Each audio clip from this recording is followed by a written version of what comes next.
So basically, I think the U.S. government, it's about infinite growth. I guess what really matters to me, why aliens matter, whether they exist or not, whether UAPs are aliens. America needs a worthy adversary. Aliens are the ultimate enemy. We're in a forever war. It wasn't always like this. If we can honestly and accurately assess our own limitations, that encourages collaboration. Oh, it is a beautiful day. It is time to go for a walk. Oh, I've been looking forward to this walk all weekend. And head down to the woods. Beautiful, clear blue sky. Chilly and very still. So that's why I've been looking forward to it. I was watching the weather. It seems like today's the day. The rest of the week's going to be pretty windy and snowy, so this might be my last full walk for a while. Down to the woods and talk. We had a plumber come in today. He's working on a leak. It's pretty much taken over the house. Everyone's getting involved, pulling down parts of the ceiling and clearing out furniture, and it's this whole thing to get this thing done. And they've been going at it for uh, probably 4 hours now. I was helping a little bit, grabbing tools and moving stuff around, just trying to be useful whenever the need arose. But it was nice. It was like, he was there to fix a problem, and we were trying to help him fix that problem. Collaboration. We're paying them, but that's, we're paying them for the technical skills, knowledge that we don't have. The point is that we can identify the problem, the leak. We could identify some problems that would arise to fixing it, such as space constraints, where the plumbing actually runs to the walls and ceilings and so forth.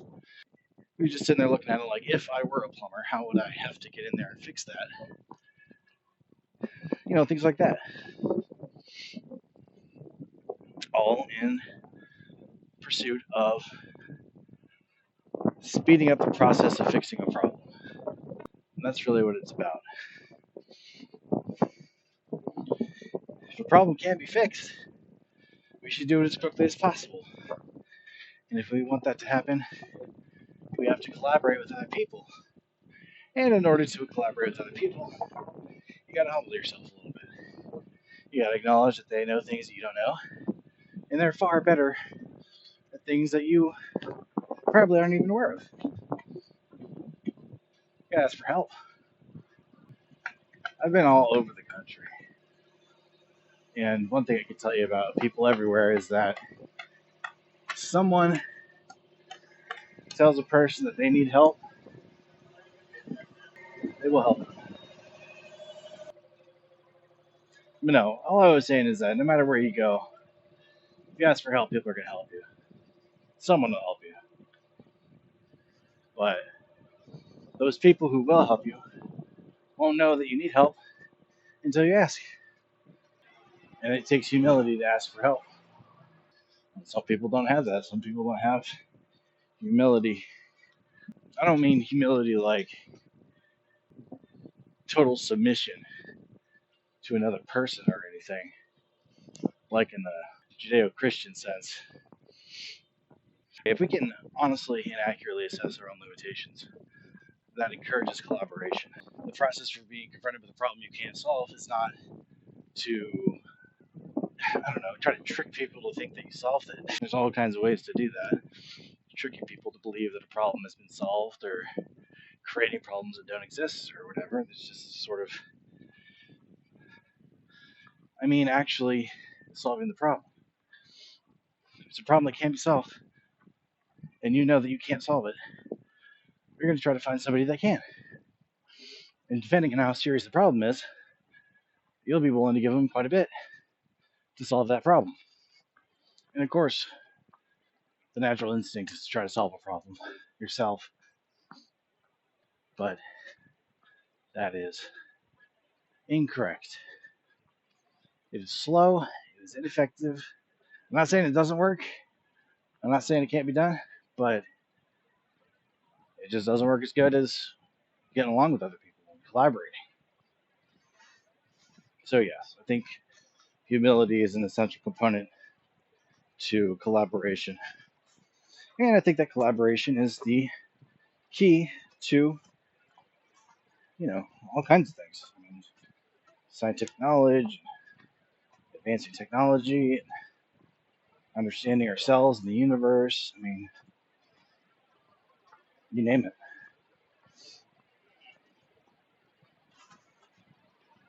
Oh, it is a beautiful day. Oh, I can't wait to find a nice spot to smoke. I might just go back to my first spot. Just head down to the river. Some nice mossy logs and mossy boulders to sit on. I just have to take my pick.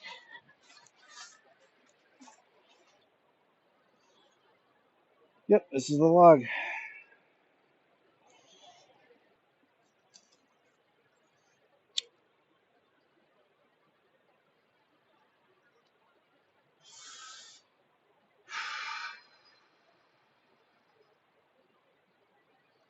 Collaboration is the key to the future. The other day I watched the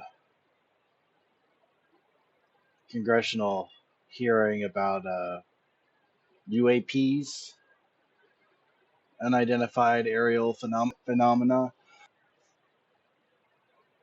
the new moniker for UFOs. You know what? Those witnesses were earnest. They were earnest.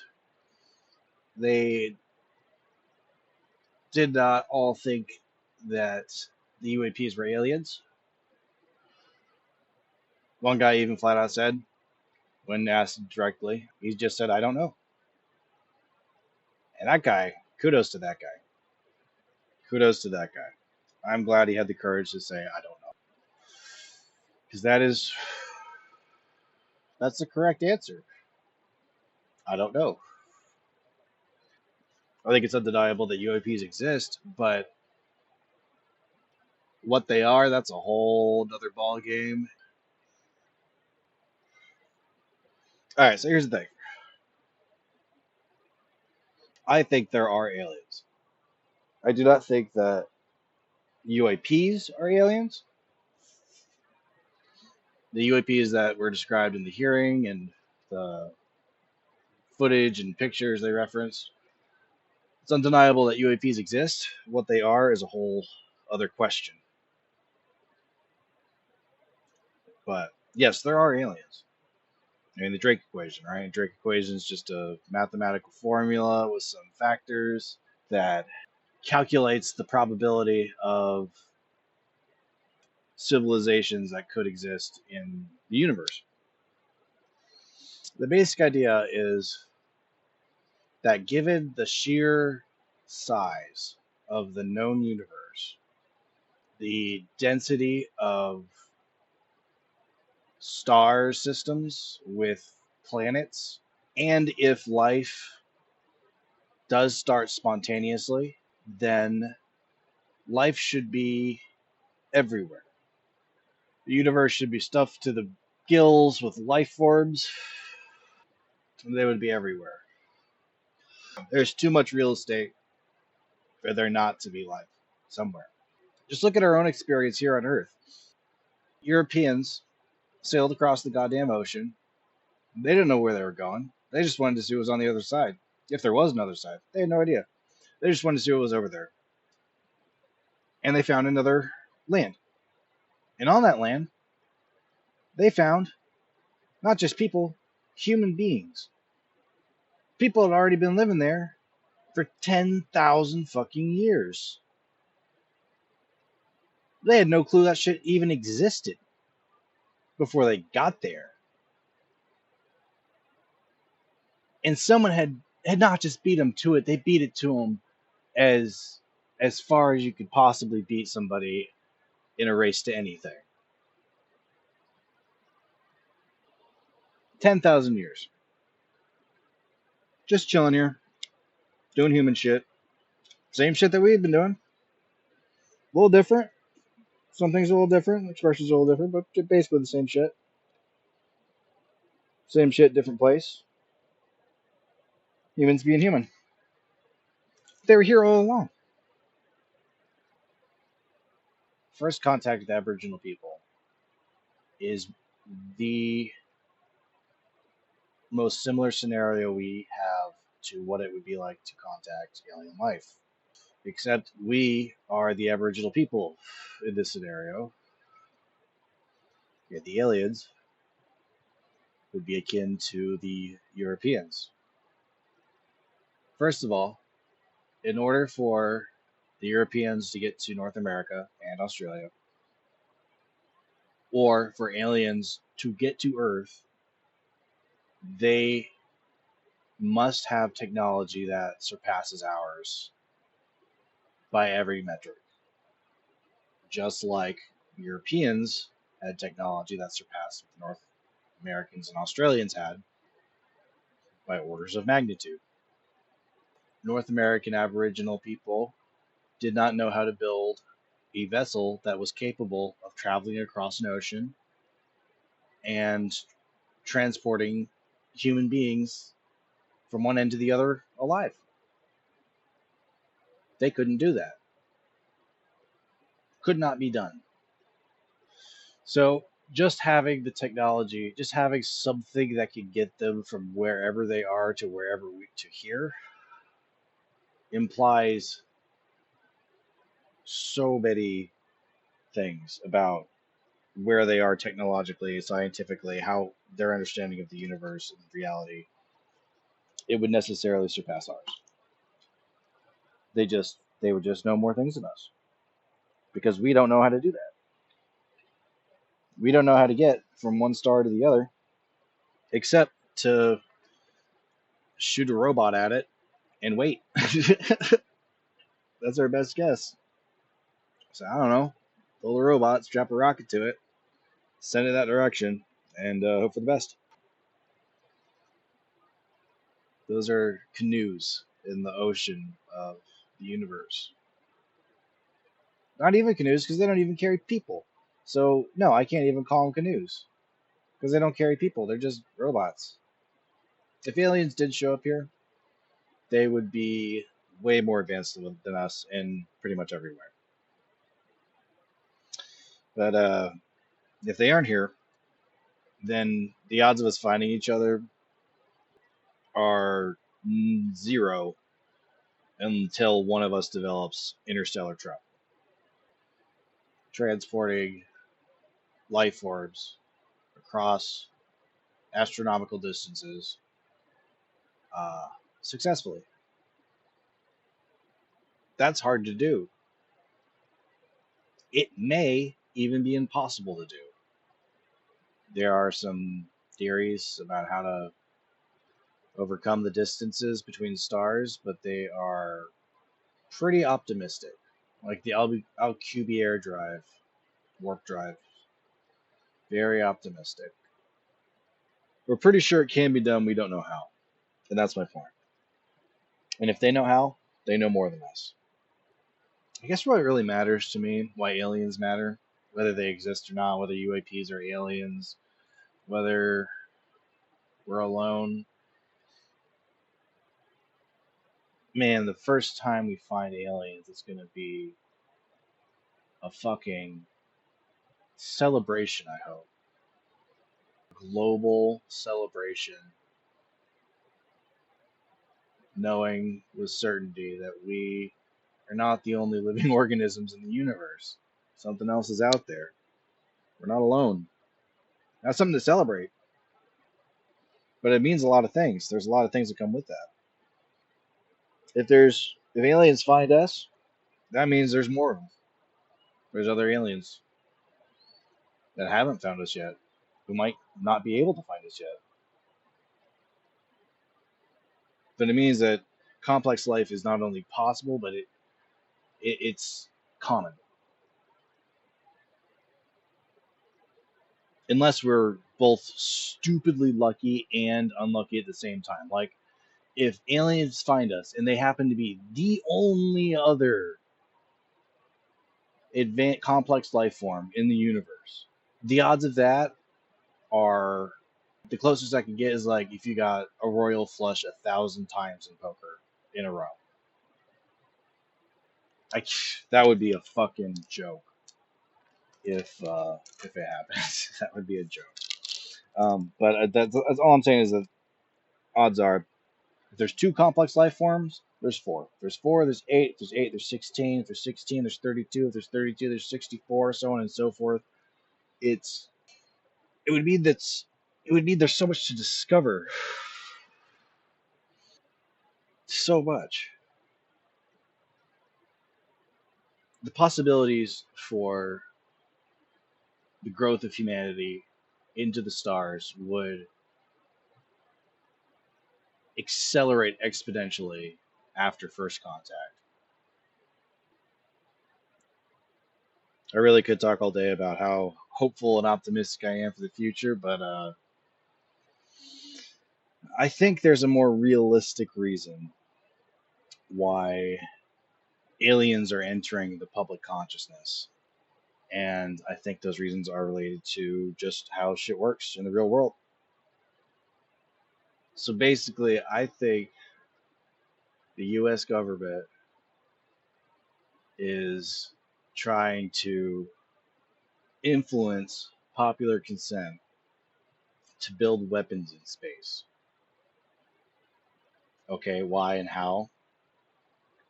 Why they would do it? I think that's pretty obvious. Building space weapons would benefit defense contractors indefinitely. It would be the piggy bank that never runs out. So we're in a forever war. A forever war is basically a state of perpetual war fighting, which directly benefits the military industrial complex by generating new weapons, producing weapons, selling weapons, and probably most importantly, enjoying the security and stability that the overwhelming force of those weapons brings. Think about all the shit that happened because of the drug war, police militarization. Police didn't always have mine resistant vehicles. The police didn't always have military grade equipment. It wasn't always like this. They got that because their budgets exploded, and their budgets exploded because America declared war on drugs. Likewise, there was the war on terror. The war on terror is over. America withdrew from Afghanistan, having made a lasting impact for sure. Just not the one we wanted to make, that's for damn sure. The UN Criminal Court of Justice issued arrest warrants for Israeli leaders because the whole world has tried to tell us that it's not okay to use indiscriminate force in the name of destroying terrorism anymore. The game is over. That cow is dried up. So, what's next? War on drugs, war on terror. You know what's crazy is that there's this guy named Georgy Arbato. He was the director of the Soviet Academy of Sciences in 1988. And he said, our major secret weapon is to deprive you, meaning the United States, of an enemy. Our major secret weapon is to deprive you of an enemy. And I got that from the LA Times. America needs a worthy adversary in order to continue developing, producing, and selling weapons. Not just on the scale that it's doing it right now, but to do it even more. It's not about sustaining where we're at, it's about infinite growth. Infinite growth. 5% better every year forever. Or whatever. 1%, 2%, 10%, 30%.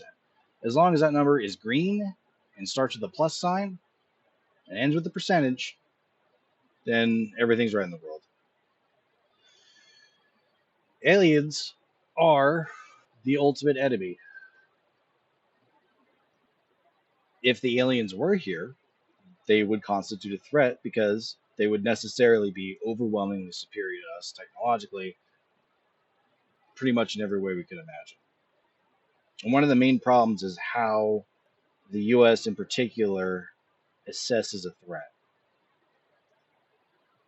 The way they describe a threat is judged based on intent and capability.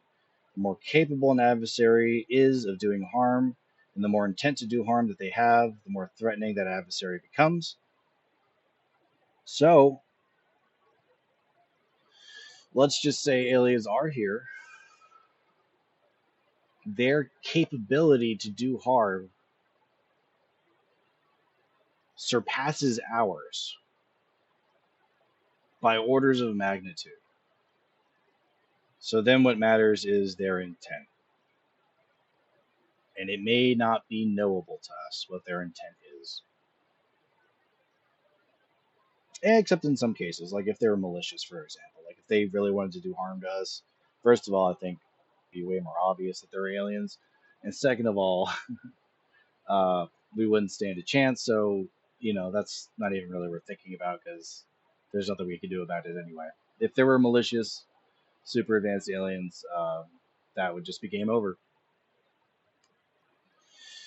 But it doesn't matter if they're hostile or not because they'll still pose the ultimate threat, right? Our defense industry is based on the principle of reducing threats to America and its interests. Like that's the whole point of the war on terror. That's the whole point of the war on drugs, to reduce criminality, the war on terror, to reduce acts of terror in the world. And that's the whole point. Reducing threats, mitigating threats, eliminating threats. People that are capable and have the intent to do harm are eliminated or dealt with somehow. They're managed. So if along comes the ultimate threat, how are we going to respond to that? Right now, if a fleet of alien warships just showed up in the solar system, we would have to do whatever they wanted and pray that they didn't want to kill us and take the planet. That would be our best bet. No amount of defense spending is going to bridge that technological gap fast enough. It would be futile. We would lose. So again, kind of an end game scenario. And that's what worries me. I think that we're either going to be drug into a war we can't win or into this perpetual state of preparation for an enemy that, for all intents and purposes, does not exist. Aliens do exist. I believe that. Somewhere, yeah, sure. Somewhere, yes, aliens exist. As complex, if not more, why not? I believe that. But do they pose a threat to us? No. I don't think they can get to us. I don't think we can get to them.